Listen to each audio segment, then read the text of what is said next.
Despite some initial resistance when the Cayenne debuted 2 decades ago, it has become one of the most important vehicles in Porsche's lineup, comprising about 30% of its worldwide sales. The current, third-generation Cayenne has been in production since the 2019 model year and receives a timely refresh for 2024. This isn't your typical facelift, though. It's a significant upgrade over the previous year, stopping short of a new generation because it shares much of the same chassis and crash structure. The 2024 Cayenne sports a new look, with a reworked front fascia with larger air intakes, restyled headlights, more prominent fenders, and a subtle hood bulge. The backside also gets a makeover, with new tail lights and a tailgate that makes it look wider than before. On the inside, a new 12.6-inch curved digital instrument display debuts alongside the PCM 6.0 infotainment system and its 12.3-inch touchscreen. The previous gear selector lever has been replaced by a smaller toggle found in other Porsches and moved to the dash. That frees up some space on the center console for more storage and a new climate control panel. The Cayenne also offers a 10.9-inch touchscreen for the front passenger, similar to that found in the Taycan.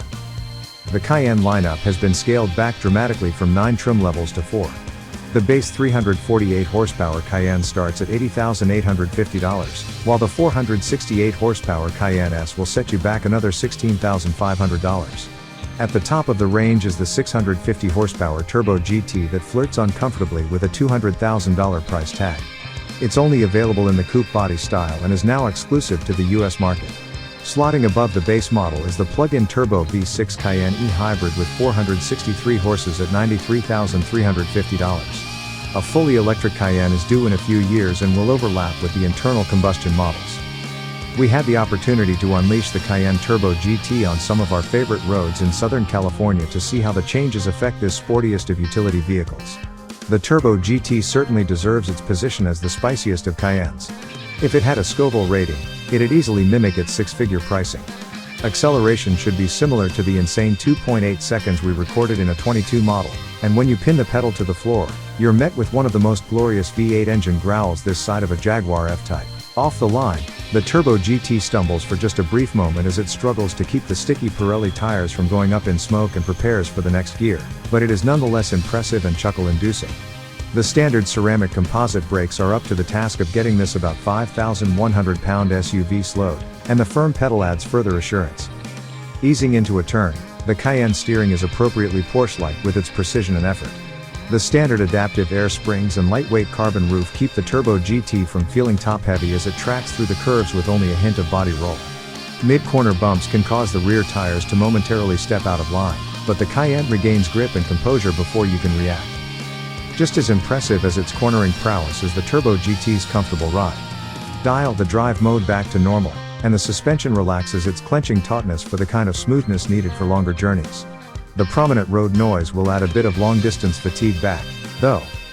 We also drove the Cayenne S on the same roads, and the differences were telling but not dramatic. The big news for this mid-range model is the return of the V8 engine in place of the previous V6, bringing with it an additional 34 horses. But you won't find the Turbo GT's theatrical snarl in the S, which instead has a comparatively bland sound that could be mistaken for the 6-cylinder.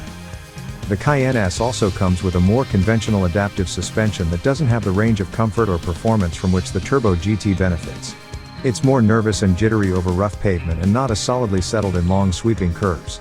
The air suspension is available as a $2,390 option, however, and we highly recommend it for both the Cayenne S and base model, whether or not you're seeking handling performance.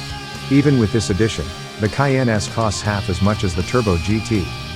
Of course, performance is only part of the Cayenne equation. It's still a luxury SUV, and its interior handily meets expectations. While we could do with less piano black on the center console, the cabin is swathed in premium materials, and there's a sturdy heft behind all of them. Besides the aforementioned road noise, the interior is devoid of any creaks, squeaks, and excessive wind noise. Moving the gear selector to the dash also allows for a wireless charging pad that's well placed under the dash and is a great pairing with wireless Apple CarPlay and Android Auto. You also get a larger storage pocket and cup holders. The new climate control panel thankfully keeps some physical toggle switches for distraction-free adjustments. Secondary controls are capacitive touch buttons that require looking away from the road to use. We're not convinced the optional passenger touchscreen is worth the $1,490 price, but there is a certain cool factor, nonetheless. It allows the front passenger to enjoy their own streaming entertainment, control several vehicle features, and play co-pilot with navigation, even though the center touchscreen is only a short reach away. The display's polarized filter makes it appear to the driver as just a black plastic dash element to eliminate distraction. Our main issue with this display is the likelihood of triggering motion sickness for more sensitive passengers. Altogether, the changes make the 2024 Porsche Cayenne even more desirable than before.